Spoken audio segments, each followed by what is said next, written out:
Hi, and a huge welcome to Steve's Kitchen. We've got a bit of an unboxing today. Somebody's got an early Christmas present, and we're going to be looking at this Delonghi Start. Now, you know I'm a big fan of My Breville coffee machines. They're a little expensive, and you need to be a real sort of coffee fan to be grinding and preparing coffee. I love this machine, but if you want to get something a fraction of the cost, Delonghi have always been in the market of making bean-to-cup coffee machines, and I've noticed over the last few years they've been coming down in price. So this thing, I won't put the price up here because it'll fluctuate, and if you go for Black Friday or New Year sales, you're going to get a really good deal on this Delonghi Magnifica Start. I think I've got the correct name for that, but they are one fraction of the cost of these. And of course, Delonghi have a long established name in coffee making. So let's get this thing out of the box and have a look, see whether it's worth it, maybe run a little test on it. Ooh, lovely. I better get all the little bits of plastic wrapping off. There's a drip tray with a little float in there that comes up to let you know when the drip tray is full. So that goes in there. Let's just plug this thing in, switch it on. So there's a few things we've got to do. We've got to put beans in the hopper, water in this tank here, and then I think we're pretty much ready to go. Now, I've got these Australian roasted beans, the Bearded Barista. Let me know down below which beans you prefer.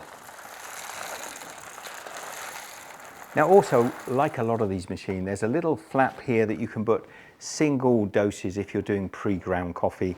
On the top here, there's a dial. If you want it coarser, you turn it, what would that be? Anti-clockwise and clockwise if you want it finer. But I'm just going to go with the factory defaults for this first instance. Right, next, the water. So pull this out here. This is the water reservoir. So let's pop this back in. So you can also see the level through the side of the machine itself, which is kind of good. Little on-off isolation switch at the back here. We'll power that on, and as far as I can see, that's ready to go. When the steaming light is flashing, I'm guessing that's bringing the water up to temperature. There's a dial on the side here which activates the steaming wand if you want to actually steam some milk. Okay, so this here adjusts for the height of your cup. Now also, it says in the manual that the first time you run this, it might be a little noisy as everything starts to fill up with beans and water and what have you. And on these buttons, you've got 4 different shots. So you've got a short espresso, a double espresso, extra strong, single shot of espresso, and an extra strong double shot.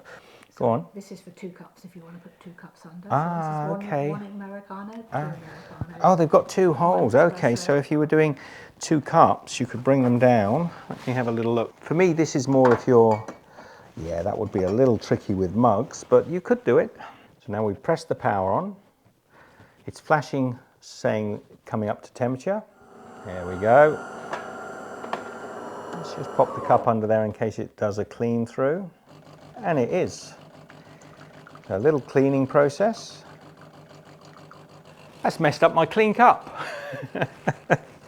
Now I've noticed this with the Delonghi machines, they do tend to do this on the startup. Either you're going to fill up your drip tray fairly quickly or just make sure you've got a cup or a little vessel under there. I think we should test a little bit of frothing. Now it doesn't come with a frothing jug, but you can get these fairly easily online. That's the noise of the machine coming up to pressure. So that looks to be up to temperature. Pop the jug in there and very quiet in the actual container. If I hold the side, you can feel the milk's getting nice and warm. I'm going to go for a double shot espresso.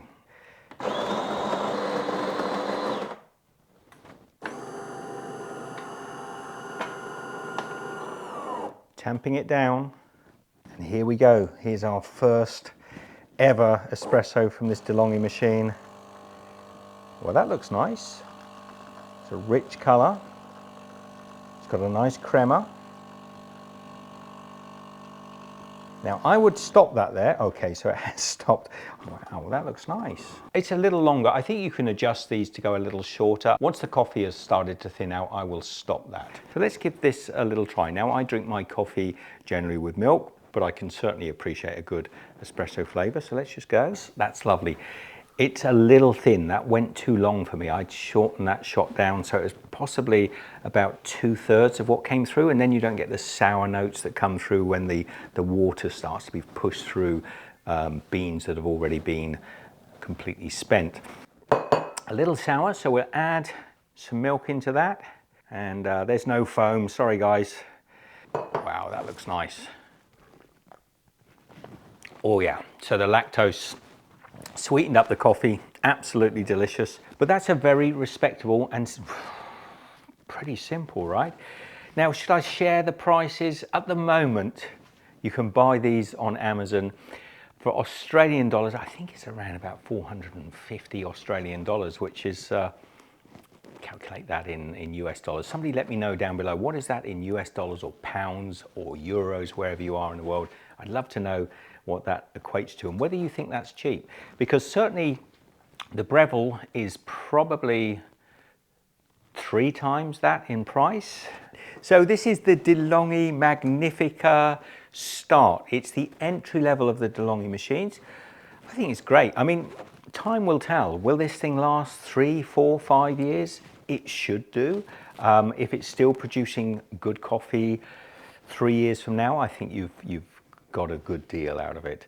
There is another machine, the Magnifica Evo. It's a step up from this machine, and I think this one has some sort of stainless steel components on it so you can see the difference. But I really wanted today to show you a sort of stark comparison between the very expensive Breville machines and a nice little simple Delonghi machine like this. So let me know what you think in the comments down below. Check out the Bearded Barista. I know nothing about it. I'm not sponsoring this coffee at all, but actually what I would rather you do is try to buy coffee locally wherever you are in the world. So support local producers, or not producers, but roasters. From me here in Australia, be good, and I'll see you in the next episode. Take care. Well, over the Christmas sales,